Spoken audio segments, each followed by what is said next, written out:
আসসালামু আলাইকুম। এখন দেখবেন সংবাদ শিরোনাম। তারেক রহমানের আগমন ঘিরে বিএনপিতে ব্যাপক উত্তেজনা। ৩০০ ফিটের অভ্যর্থনায় ৫০ লাখ লোক সমাগমের প্রত্যাশা। জমিয়তের সঙ্গে ৪ আসনে সমঝোতা। সবকিছু ধ্বংস করে গণতন্ত্র হয় না, নির্বাচন ডায়ালগ অনুষ্ঠানে মির্জা ফখরুল। জুলাই সনদ বাস্তবায়নের অঙ্গীকার নেতাদের, আইন সম্ভাবে প্রয়োগের নির্দেশ সিসির। দিল্লি কলকাতা বাংলাদেশ মিশনের সামনে কট্টর হিন্দুত্ববাদীদের বিক্ষোভ। ভারতীয় হাইকমিশনারকে ডেকে গভীর উদ্বেগ ঢাকার। ঘটনা তদন্তের আহ্বান। গুম নির্যাতনের মামলায় ট্রাইব্যুনালে শেখ হাসিনা সহ ১৭ জনের বিচার শুরু। ব্যাহতি চাওয়া সেনা কর্মকর্তাদের আবেদন খারিজ। নোয়াখালীর হাতিয়া রণক্ষেত্র চর দখল নিয়ে দুপক্ষের সংঘর্ষে অন্তত ৫ জন নিহত, আহত অনেকে হাসপাতালে ভর্তি। লন্ডনে সুইডিশ মানবাধিকার কর্মী গ্রেটা থুনবার্গ গ্রেফতার। প্যালেস্টাইন অ্যাকশন গ্রুপকে সমর্থন দেয়ায় সন্ত্রাসবাদ আইনের আওতায় পদক্ষেপ ব্রিটিশ পুলিশের। এতক্ষণ শুনছিলেন সংবাদ শিরোনাম, এখন দেখবেন বিস্তারিত। বৃহস্পতিবার দেশে ফিরছেন তারেক রহমান। জোরে সোরে চলছে বিএনপির প্রস্তুতি। রাজধানীর ৩০০ ফুট সড়কের নামপাড়ায় প্রায় প্রস্তুত মঞ্চ। বাকি কাজগুলোও এগুচ্ছে দ্রুত বেগে। দলের প্রত্যাশা, ভারপ্রাপ্ত চেয়ারম্যানের দেশে ফেরার এই উপলক্ষে ঢাকায় জড়ো হবে অর্ধ কোটি মানুষ। এরই মধ্যে বিএনপি নেতাকর্মীদের ঢাকায় পৌঁছাতে 10টি ট্রেন বরাদ্দ দিয়েছে রেলওয়ে। মঙ্গলবার সকালে ৩০০ ফিট সড়কের মূল মঞ্চের আশেপাশে সেনাবাহিনীর মহড়া, তারেক রহমানের নিরাপত্তা এই সময়ে সবচেয়ে আলোচিত বিষয়। আর সেই নিরাপত্তা নিশ্চিতে আইন শৃঙ্খলা বাহিনীর তোড়জোড়। ঠিক দুপুরবেলায় প্রস্তুতির সব কর্মকাণ্ড দেখতে আসেন বিএনপির সিনিয়র যুগ্ম মহাসচিব রুহুল কবির রিজভী।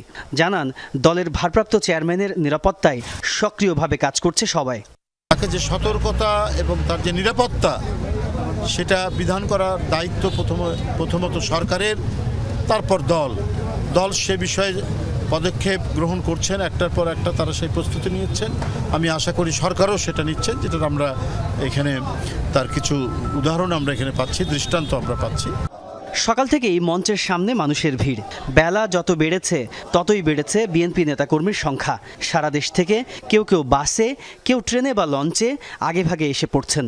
উদ্দেশ্য একটি, তারেক রহমানকে এক নজর দেখা। নির্বাচন ব্যবস্থা ধ্বংস করেছে ইসি, এই অপবাদ ঘুচাতে চায় বর্তমান কমিশন। আইনের শাসন নিশ্চিত হলে সেটা সম্ভব বলে মনে করেন প্রধান নির্বাচন কমিশনার এএমএম নাসির উদ্দিন।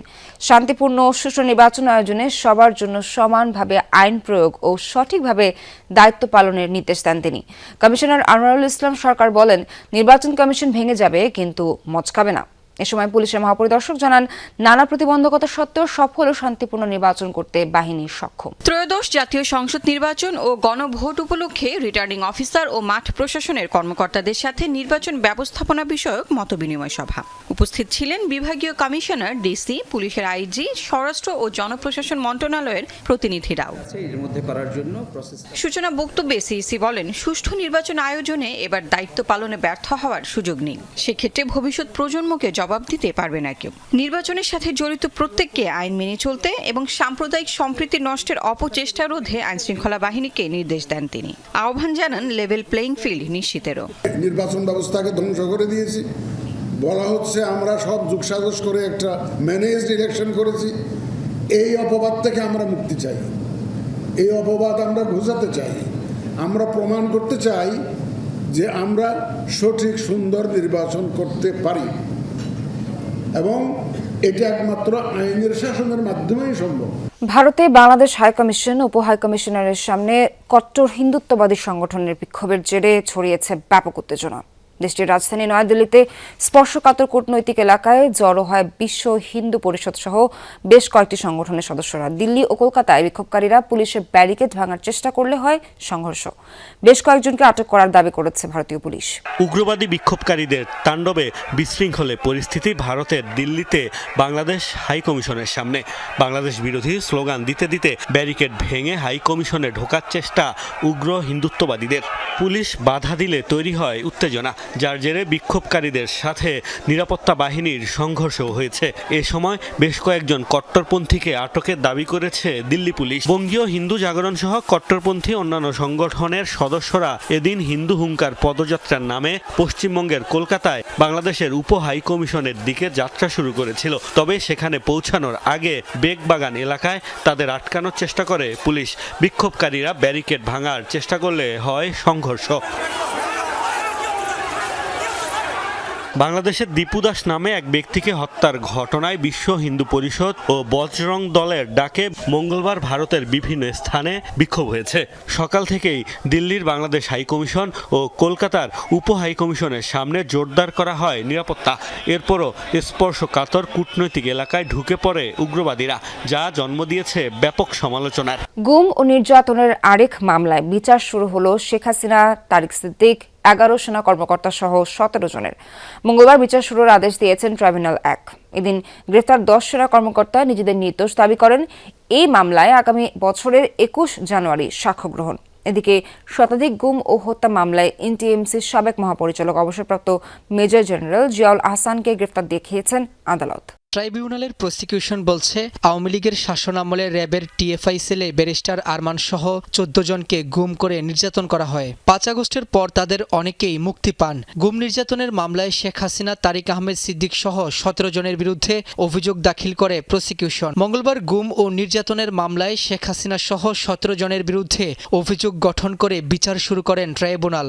ও ভিকটিম সাক্ষী আছেন, কিছু ইনসাইডার সাক্ষী আছেন যারা খুবই গুরুত্বপূর্ণ, এবং একই সাথে বিভিন্ন মানবাধিকার সংস্থা, বিভিন্ন এনজিও এবং সরকারের বিভিন্ন সংস্থার কিছু প্রতিবেদন ইত্যাদির আলোকে আমাদের সাক্ষ্য প্রমাণগুলো প্রতিস্থাপিত করা হয়েছে। এবং এর ভিত্তিতেই যখন ট্রায়াল শুরু হবে আপনারা দেখবেন একে একে সবগুলো সাক্ষ্য প্রমাণ দিয়েই আমরা এই আসামিদের অপরাধগুলো বিয়ন্ড রিজনেবল ডাউট প্রুফ করার সর্বোচ্চ চেষ্টা করব। নোয়াখালীর হাতিয়ার চর দখলকে কেন্দ্র করে দুই পক্ষের সংঘর্ষে নিহত হয়েছেন অন্তত 5 জন, আহত হয়েছেন বেশ কয়েকজন। পুলিশ জানায়, মেঘনার বুকে জেগে ওঠা জাগলার চর দখলকে কেন্দ্র করে গত কয়েকদিন ধরে সংঘর্ষ চলছিল সুখচর ইউনিয়নের মেম্বার মুনির গ্রুপের সাথে স্থানীয় প্রভাবশালী শামসু গ্রুপের। এরই জেরে সকাল থেকে আবারও সংঘর্ষে জড়ায় দুপক্ষ। দিনভর থেমে থেমে চলে সংঘাত, রণক্ষেত্রে পরিণত হয় গোটা এলাকা। এ সময় গোলাগুলির ঘটনা ঘটে। সংঘর্ষে এখন পর্যন্ত 5 জনের মরদেহ উদ্ধার করেছে পুলিশ। পরিস্থিতি নিয়ন্ত্রণের চেষ্টা করছে আইনশৃঙ্খলা বাহিনী।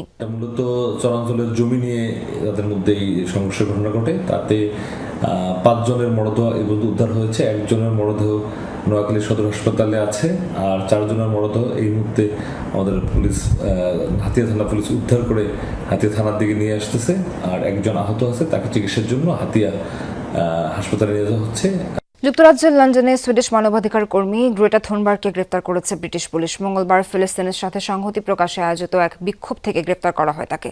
এ সময় তার হাতে ছিল ফিলিস্তিনের পতাকা আঁকা প্ল্যাকার্ড। পুলিশের দাবি, নিষিদ্ধ প্যালেস্টাইন অ্যাকশন গ্রুপের প্রতি সমর্থন দেয়ায় সন্ত্রাসবাদ আইনের আওতায় তাকে গ্রেফতার করা হয়েছে।